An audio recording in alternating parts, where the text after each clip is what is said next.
I was born in Carlisle. My parents had an acre and a half on Progreston Road.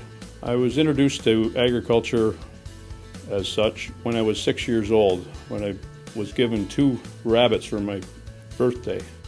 From there, you know what happens with rabbits.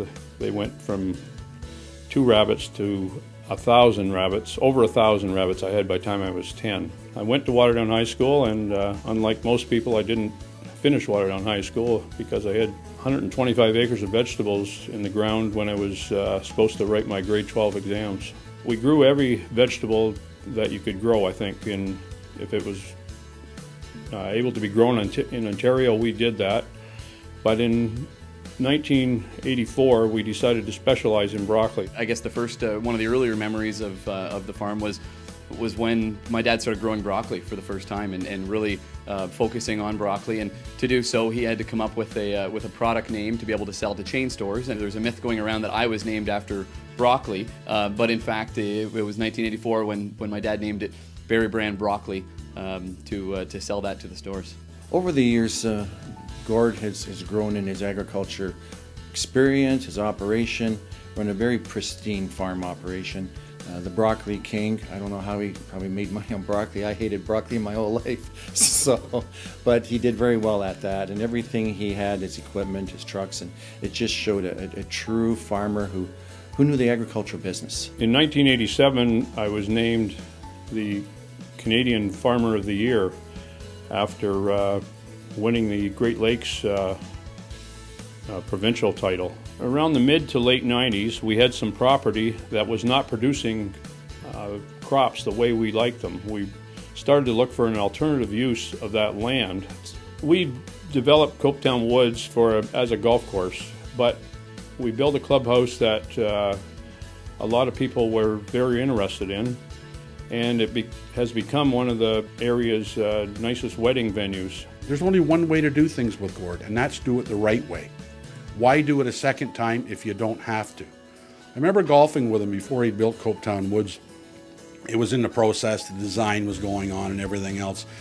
And we were playing, and he looked at the waste cans on the 10th hole and the 11th hole and thought they should be bigger, or there should be 2 of them, because there's so much waste after buying something at the canteen. You're going to need more waste baskets or bigger waste baskets on those 2 holes. I mean, that's a pretty smart way to look at things, and that's the way his whole life has been. He's efficient, he's driven, and he's enormously successful. At Copetown Woods, we started a green initiative 4 or 5 years ago. That involves cutting our garbage that we have to pay to get rid of down to, well, we have cut it down to next to nothing at this point, and making compost that we use on the golf course. It's a win-win for us as well as for the environment. One of the latest things that we've done is we've bought a couple goats, which we have tethered in the fescue areas, the out-of-play areas. The goats, they serve a purpose too. They pick the weeds out of the fescue, and so that cuts down on the use of pesticides and manual labor. Gord has a couple goats. Based on his history is watching rabbits reproduce, it's hard to believe it's not a goat farm and there isn't 200 goats there. He takes tremendous pride in his properties, in how his people work, how they look when they work, if they smile. I mean, somebody should write a book on how to run a business, and whether it's the biggest broccoli farm in the area, the most successful, the most efficient, it's no fluke that Copetown Woods is exactly the same thing. The secret to success in agriculture, I believe, is not much different than it is in a lot of businesses. It takes a lot of long hours and hard work.